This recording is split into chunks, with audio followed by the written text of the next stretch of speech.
Let's take a deep dive into the Pew Research Center Survey of American Jews in 2020 and what we can learn about interfaith families. Thanks so much for joining me today. I'm Tema Smith, the Director of Professional Development at 18 Doors. It's nice to meet you. I'm really excited to go through this data with you. At 18 Doors, one thing we strongly believe is that when it comes to making interfaith families feel welcomed, included, and embraced in the Jewish community, how we talk about interfaith marriage matters. Let's look at some examples. In 2016, then prominent Jewish sociologist who has since been credibly accused of sexual misconduct by a number of women wrote this op-ed in the foreword. The headline was, "Which of our grandchildren will be Jewish in this age of intermarriage?" His alarmist conclusion? Not many. He writes, notwithstanding all the efforts at welcoming and engaging the intermarried over the years, the data still point to dramatic demographic losses over the generations owing to intermarriage. We do ourselves no favors by minimizing, if not denying, the indisputable adverse impact of intermarriage on the demographic future of Jewry outside of Orthodox. Contrast this with coverage of the current Pew study, and keep in mind that, as we will soon see, the statistics on interfaith families did not drastically differ from the previous survey. Intermarriage increasingly leads to Jewish children, Pew study shows. The article opens, "Surveys of the American Jewish population have never failed to elicit panic over intermarriage." It continues, "But a new statistic in the latest survey of American Jews may undermine the notion of intermarriage as an existential threat." According to the Pew Research Center's Jewish Americans in 2020 study, released Tuesday, the intermarriage rate has remained steady at about 60%, but the progeny of such relationships are increasingly identifying as Jewish. These two articles could have a very different impact on how people in interfaith relationships feel in the Jewish community. So why might people look at similar statistics and come to such different conclusions? One factor is certainly bias. Bias is a tendency, inclination, or prejudice toward or against something or someone that results in a cognitive shortcut in determining the characteristics of that person or thing. Biases form the lenses through which we interpret things in the world. We all have biases. It is how our brains are wired. And though they can be harmful, biases can also be very helpful.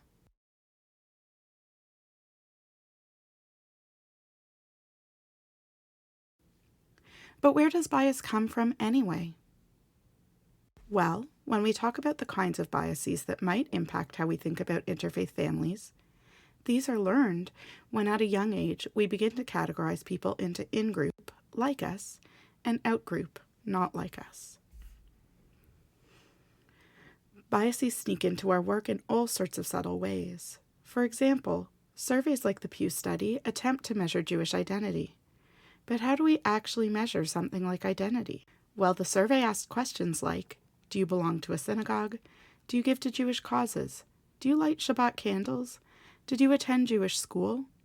In other words, it attempts to measure Jewish identity by measuring participation through membership, philanthropy, ritual, and education.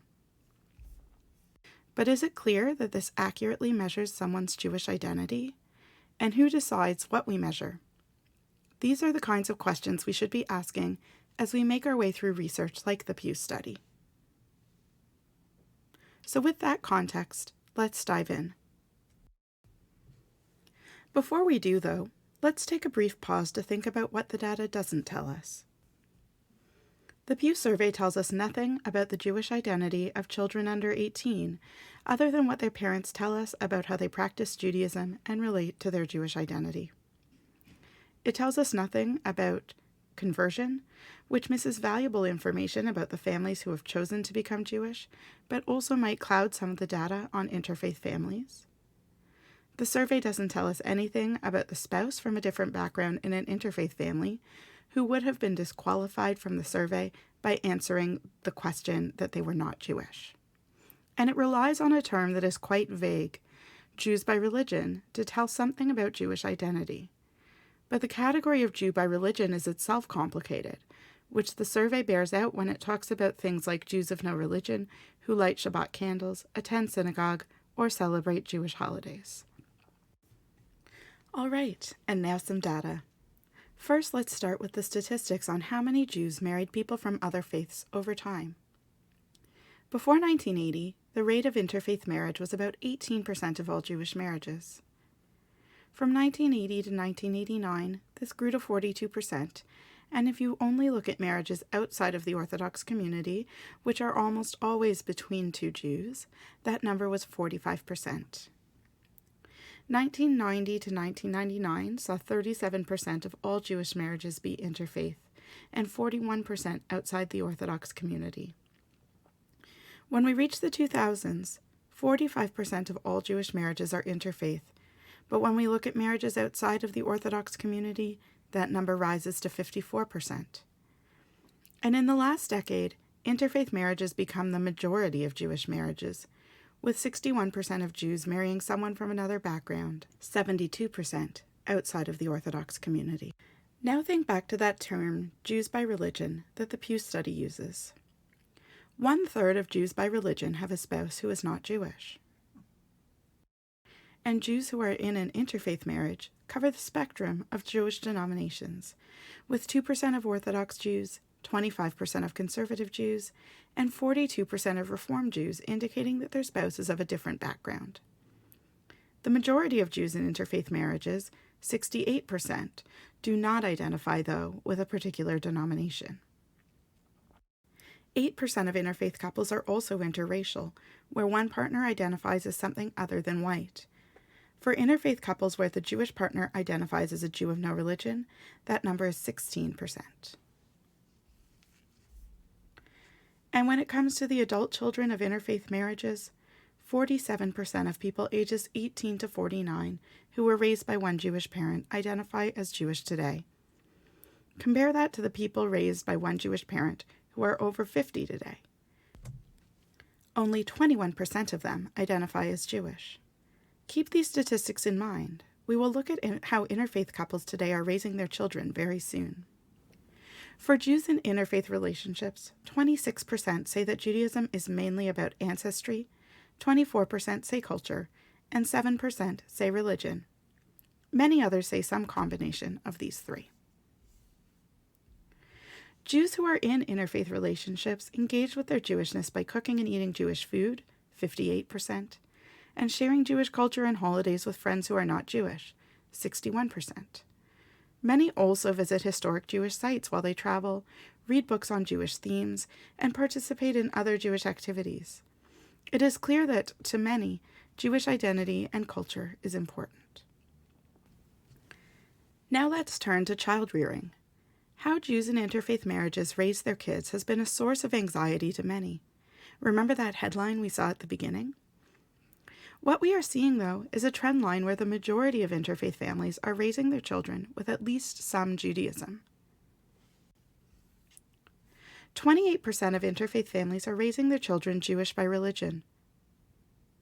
29% of interfaith families are raising their children Jewish not by religion. 12% of interfaith families are raising their children partly Jewish by religion. And just about 1% are raising their children in some mix of these ways. The Pew study also shows us that perceptions of interfaith marriage are changing among Jews.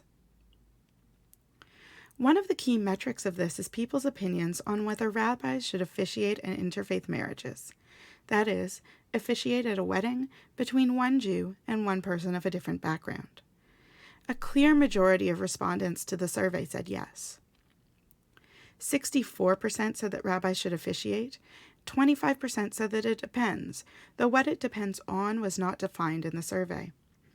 That's 89% of respondents who believe that rabbis should officiate at interfaith weddings.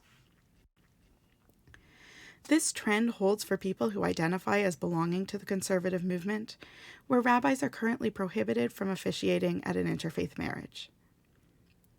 53% believe that rabbis should officiate, and 36% believe that it depends, again for a total of 89% of respondents being in favor of rabbis officiating at interfaith weddings. While you might assume that younger people, since they themselves are in interfaith marriages at a higher rate, would be pushing this trend, it's actually older people. The age group the most likely to say that rabbis should officiate at an interfaith wedding were people over the age of 65, with 67% believing that rabbis should officiate and 25% saying it depends, for a total of 92% in favor.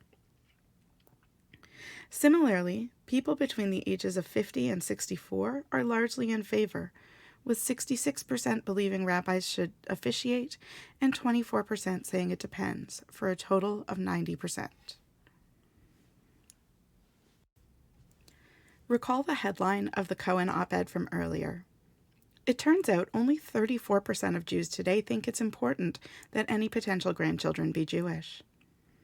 And only 22% think that it's important that their grandchildren marry someone Jewish. Nonetheless, many Jews in interfaith marriages do not feel a sense of belonging to the Jewish community. Whereas 72% of Jews married to other Jews indicate that they feel that they belong a great deal to the only 27% of Jews in interfaith marriages feel the same way. And this leads us to our key takeaways. Interfaith families are the majority of Jewish families today. Most of them raise their children Jewish, and perceptions of interfaith marriage and interfaith families are changing. Despite this, interfaith families do not feel like they belong. So what can you do? Talk to interfaith families. Get to know them, their interests, and how they feel in your community. Review your policies to ensure that they are as interfaith family friendly as they can be. And learn with 18 Doors in one of our many opportunities, like webinars, e-learning, and consultations with your community. Together we can move from welcoming to engaging to embracing interfaith families so that they feel that they belong and are able to contribute to Judaism's enduring strength and continuity.